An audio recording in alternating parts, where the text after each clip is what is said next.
Europe 1 matin. Europe 1, le journal du Tour.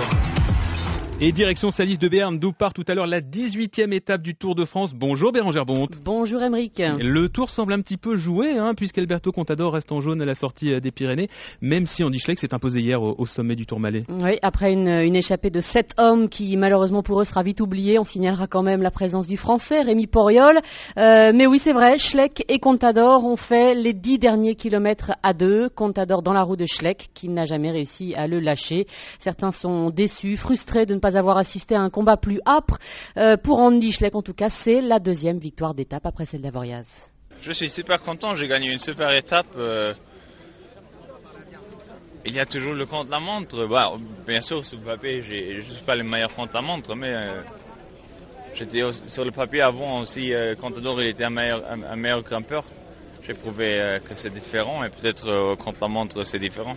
Andy Schleck avec Loïs Ledieu et l'image que beaucoup retiendront, c'est celle de Contador lui tendant la main sitôt franchi la ligne alors qu'ils étaient encore sur le vélo. Laurent Fignon, pour Contador cette fois, c'est gagné, ça passe pas loin quand même pour Schleck.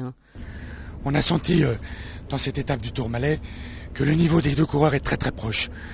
On a un Contador qui nous semble un peu moins, on va dire, nerveux dans ses démarrages, mais c'est peut-être aussi parce que Schleck est beaucoup plus fort cette année. Il a beaucoup progressé, il a fait une montée du Tourmalet remarquable.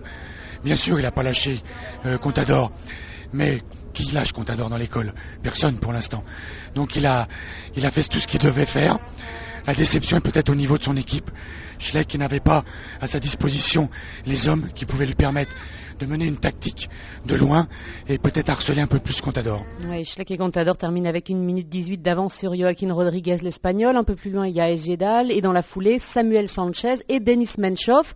Sanchez qui a pourtant chuté en début d'étape, ce qui a donné lieu à toutes sortes de rumeurs immédiatement sur Twitter où on le disait même inconscient. Finalement, il a bien terminé l'étape. Au classement général, donc Sanchez est toujours 3e, mais désormais avec 3 minutes 32 de retard sur Contador. Menchov est 4e à 3,53. Un mot du 5e aussi qui devrait le rester, c'est Jürgen van den Broek, le Belge, à 5 minutes 27, ce qui excite, je peux vous le dire, passablement nos confrères belges. Il faut remonter à 1986 pour retrouver un Belge dans le top 5 du Tour, c'était Crick et Lyon. 2 coups de chapeau après l'étape d'hier, d'abord la classe de Cadel Evans. Ouais, l'Australien qui s'accroche depuis 10 jours avec une fracture et qui termine l'étape à 12 minutes. J'aime beaucoup, moi, ce sourire très digne au moment où il franchit la ligne au Tourmalet. Oh oui, pour moi, I have a broken arm. Cassé le bras, alors non, je continuais juste parce que je voudrais pas quitter la course, respecter le ISO, l'invité et mon équipe, la travail de toute l'équipe arrive ici à tout, alors je continuais. C'est pas facile, hein. Voilà, la classe, moi, Cadel Evans, je dis. Et puis Anthony Charteau, le coureur de l'équipe B-Box Bouygues Télécom, à qui plus personne ne peut reprendre le maillot de meilleur grimpeur. Plus beau jour de ma carrière. Bon, l'équipe a fait encore un super boulot aujourd'hui. Ils ont réussi à contrôler la course au début de l'étape pour pas qu'il reste de points à prendre, pour empêcher Christophe Moreau d'aller les chercher. Après, moi, il fallait que j'assure dans le dernier col. Je n'étais pas dans un grand jour, mais je crois que Christophe était encore un peu plus fatigué que moi. Bon, au bout de 5-6 km d'ascension, on n'était plus beaucoup devant et j'ai entendu que Christophe avait décroché. Bon, je savais que c'était gagné. Après les derniers kilomètres, j'avoue que j'ai voulu les monter tranquille et apprécier le public qui était sur le bord de la route et qui m'encourageait. Voilà pour le maillot de meilleur grimpeur. Rien n'est joué en revanche pour le maillot de meilleur sprinter. Le vert, pour l'instant, c'est Torushov, mais Petaki et Cavendish sont encore en course. C'est l'un des enjeux justement de cette journée. Salis de Béarn, Bordeaux, 196 km. Laurent Fignon, c'est tout plat. Alors aujourd'hui, parole aux sprinters qui vont bien évidemment tenter de mettre une petite ligne de plus à leur palmarès. Et on pense évidemment à notre ami Cavendish. Il y a la bataille pour le maillot vert. Le maillot à pois, c'est définitif. C'est Charteau qui l'a.